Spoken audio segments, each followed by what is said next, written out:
Police are investigating a double murder in Encino after the bodies of a man and a woman were discovered in their home. We've learned one of the victims worked on American Idol. Eyewitness News has learned that police have arrested a 22-year-old man in connection to a brutal double murder in Encino. A beloved Hollywood couple, a locked mansion, two bodies found days apart in separate rooms, no forced entry, and nothing stolen except their lives. A 22-year-old is now charged with murder, and the weapon, the couple's own gun.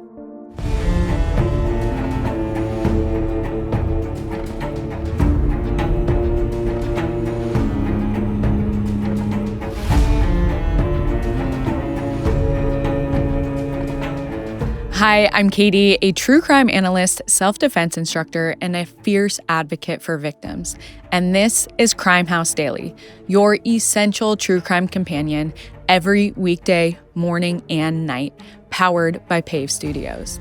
Here at Crime House Daily, we will be taking an investigative approach to true crime. We'll be staying on the cases and trials making headlines now, where justice is still in motion, arrests are still being made, and where new evidence is still coming to light. This is a First Watch episode, our morning show, making sure you're up to speed on today's biggest crimes. And if you haven't already, make sure to subscribe to our YouTube channel at Crime House Daily. This episode discusses active criminal cases and breaking news. The information we share is based on what is publicly available at the time of recording and may change as new evidence comes to light. We aim to inform here and not to decide guilt or innocence. So everyone mentioned is presumed innocent until proven guilty in a court of law. Today, we're covering two major cases in the news. The first case is about a mom in Indiana who is going to court for allegedly using Snapchat to sex traffic her own kids. The second case is the latest on the murders of American Idol music supervisor Robin Kaye and her musician husband, Thomas DeLuca. What investigators have recently uncovered about their killer and who hid out in their home while they were away.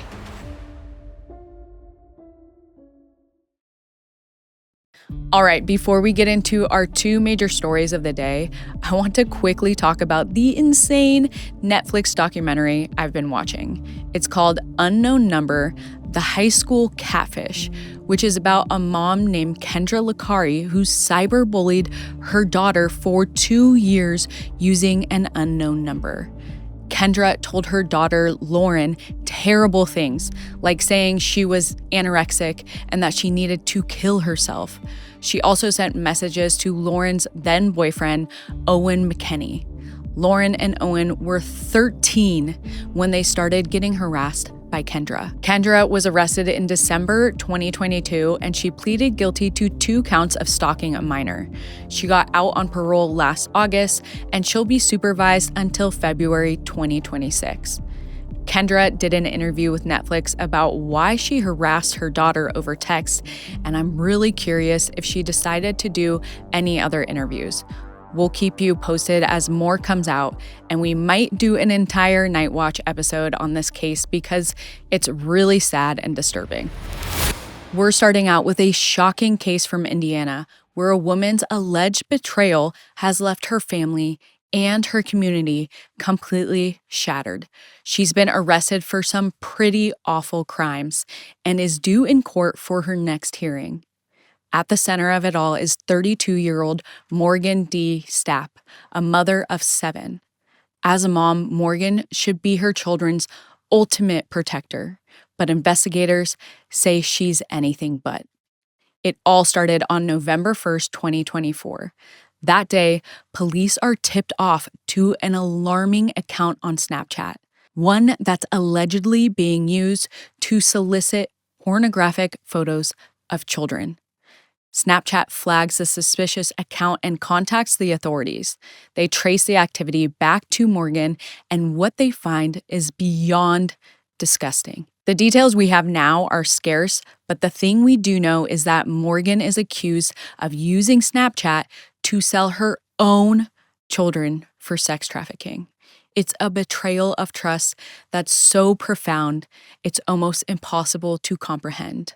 According to court documents, Morgan allegedly started by offering lewd pictures of her daughters, a 2-year-old and a 7-month-old, on multiple occasions. And on November 1st, 2024, the date that Snapchat flags the account, Morgan allegedly sends a man 3 photos of her 7-month-old daughter, telling him he could molest her for $400. I'm just going to say that one more time because it is so hard to grasp. A 7-month-old child who can't even hold her own head up, who can't defend herself, an innocent baby. The social media message reads something like, "Half now, rest later. I'll send my address. I live alone, and her dad isn't in the picture."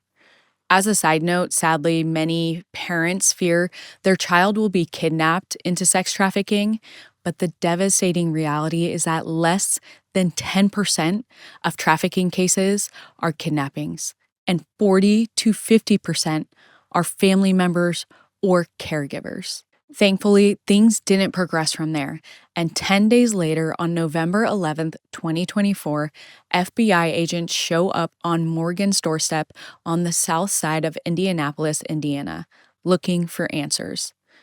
According to Morgan, it's all a big misunderstanding. She tells the FBI that she no longer has access to the Snapchat account in question, titled Morgan-Stapp, because it has recently been hacked. And she says she doesn't know anything about the messages sent from the account trying to sex traffic her daughters. But nobody from the FBI or Indianapolis police believe Morgan's story. So they get a warrant to search Morgan's Snapchat. And what they find paints her in a very bad light. Morgan's claim that she was hacked falls apart because her account only has been accessed on one phone, Morgan's, meaning that whatever was sent in those messages came from her or someone in possession of her actual phone. But the authorities don't think that second option is likely. So in December of 2024, about a month after those messages were sent, both the FBI and the Indianapolis police start to officially build a case against Morgan. And the evidence against her piles up pretty quickly. Soon, another part of Morgan's story falls apart, specifically her claim that she was locked out of her account because investigators discover that she'd posted multiple images of herself after she said that happened. And it turns out she was engaging in sex work herself. Detective Harmon scours through 7,000 incriminating messages on Morgan's Snapchat between October 29th and November 1st, 2024. 81 of those messages were attempts to exchange nudes for money so Morgan could buy baby diapers, which makes it clear she was very desperate. But she was desperate enough to traffic her own children? The authorities definitely think so, and they get a search warrant for Morgan's phone beyond just her Snapchat. And what they find confirms their suspicions. If the data on the phone isn't convincing enough, they also confirm that those messages were sent from an area inside or around Morgan's home address in Indianapolis. It takes them a few months, but on July 8th, 2025, Morgan Stapp is finally arrested for the attempt to commit child sex trafficking. In the state of Indiana, child sex trafficking is considered a level 2 felony. If found guilty, Morgan faces anywhere between 10 to 30 years in prison. And let's not forget, someone received those messages she sent. As of now, it's unclear who he was or if he'll be facing any charges. As for Morgan, she was released from jail after posting a $100,000 bond, according to court records.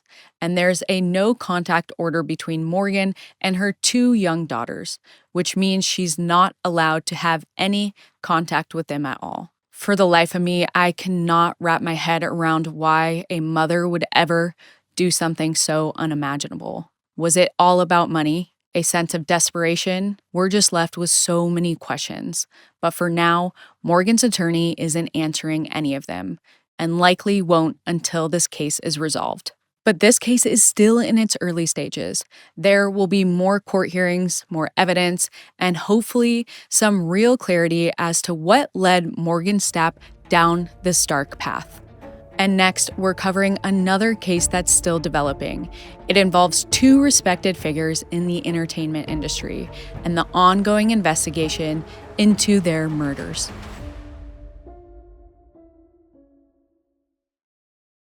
This next case is another ongoing investigation. It takes us into the lives of a 70-year-old couple, people respected in the entertainment world and described as two of the nicest people you'll ever meet. Rob and Kaye spent over a decade as a music supervisor for American Idol, and her husband, Thomas DeLuca, was a rock musician and talented songwriter. Together, the pair built a peaceful, safe life in Encino, California, a quiet suburb just 19 miles outside of downtown Los Angeles. It seemed like they had a charmed existence. They were well off and owned a beautiful $4.5 million home, the kind of place you should be happy, safe, and secure. Unfortunately, that wasn't the case. Around 2:30 p.m. on July 14, 2025, LAPD officers arrive at the couple's home. Their families hadn't heard from Robin or Thomas in days, and when police found bloodstains at the front door, they knew something was wrong. Inside the home, the scene is brutal. Robin is found in the pantry. Thomas is in the bathroom. Both had been shot in the head, and both of them are dead. But before I get more into the investigation, let's rewind 4 days to when Robin and Thomas were killed. It's around 4 p.m. on Thursday, July 10th. Their neighbors spot someone hopping the fence, so they call 911. But when the police come, they don't go in. The house is hard to access because it has a high wall around it that's topped with spikes. So instead, they circle the property with a helicopter and they don't see anything wrong. They think it's all clear, so they leave. At the time, Robin and Thomas are out.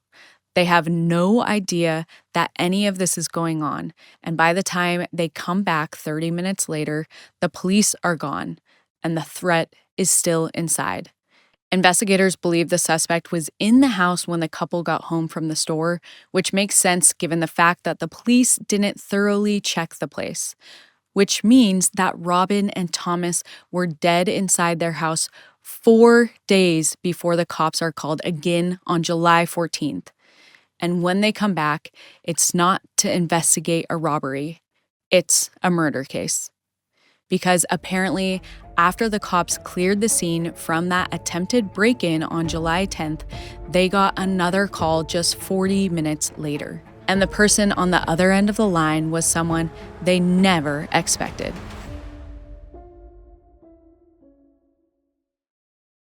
This next part is hard to grasp. Investigators have shared that a second phone call actually took place on July 10th, the same day of the attempted break-in to Robin Kaye and Thomas DeLuca's home. And who was on the other end of the line? The suspect, calling from inside the victim's house on his own phone. The suspect was pretending to be the homeowner on the phone, reporting a break-in. We don't know much yet, but we do know that he gave his real name to dispatch, Raymond Boodarian. As soon as we get our hands on that call, we'll share it with you on social media. The big question is, why would a criminal call the police to report his own crime? It's a tough one to answer. Maybe he wanted to be caught or something. But if he did, the caller quickly changed his mind because he apparently said that he didn't need the police after all. And when LAPD tried to call the number back, they weren't able to reach him. And it's not clear if they did anything to follow up. They didn't come back to the property until 4 days later when Robin and Thomas's family called to say that they hadn't heard from them in days. And once the authorities kicked off their murder investigation, they realized that the killer had probably made that second phone call back on the 10th. On July 15th, the day after Robin and Thomas's bodies were discovered, investigators tracked the caller's cell phone to a home 10 minutes away from the crime scene and arrest him. After going through his house, they find something huge, the murder weapon. And it isn't just any handgun. It belongs to Robin and Thomas. So who is the man that allegedly shot the two in cold blood with their own gun? He's 22-year-old Raymond Boodarian. 2 days later, he's officially charged with 2 counts of first-degree murder and 1 count of residential burglary with a person present. And he'd been arrested 3 times already for misdemeanor battery and threatening his mother and sister, for threatening his stepdad with a blade, and for battery again. But in December of 2024, a judge dismissed all of those cases, seemingly due to mental health concerns. However, he was still a threat. After his release, Raymond's neighbors believed they saw him under the influence of drugs on multiple occasions. Apparently, he also tried to stab his own mother and wandered around his neighborhood waving knives at doorbell cameras. And possibly, he tried to break into Robin and Thomas's house 2 months before allegedly killing them. In May 2025, Robin called a security consultant at Security Homes and told him about a different break-in at her home that occurred on the 19th of that month. That day, she'd been at home when the intruder shattered the backsliding door, coming face to face in the kitchen with Robin. She screamed and the man fled in a panic. But it seems like he decided to come back 2 months later, and this time around, he stayed. Now, we don't know for sure whether Raymond Boodarian was the man who broke into Robin's house on May 19th, but we do know that Raymond is finally behind bars and being held right now without bail. And you know what else? We're getting ready to report on his arraignment hearing that was supposed to be held on August 20th. But Raymond showed up to the hearing wearing a suicide gown, which high-risk inmates are made to wear to prevent them from self-harm. Raymond was unresponsive to the judge, so she postponed the hearing and in the meantime ordered a mental health evaluation. At the time of this recording, no results of that evaluation have been released yet, but we still have so many questions. Why this couple? Why that day? Why didn't the police do a better job of securing the premises? There's still so much to learn in this case, and hopefully as things progress, more information will come out. As always, we'll be following it here, and we'll keep you posted on @CrimeHouse 24/7. Tonight, tune in for an in-depth investigation of a teen in Georgia who's accused of shooting and killing her parents, and what her TikTok videos could reveal about this crime. What do you think of today's case? Drop your theories in the comments. And follow us at CrimeHouse 24/7 on TikTok and Instagram, and subscribe on YouTube at CrimeHouse Daily. For ad-free listening, join CrimeHouse Plus on Apple Podcasts. You stay curious, and I'll stay on the case. I'll see you tonight.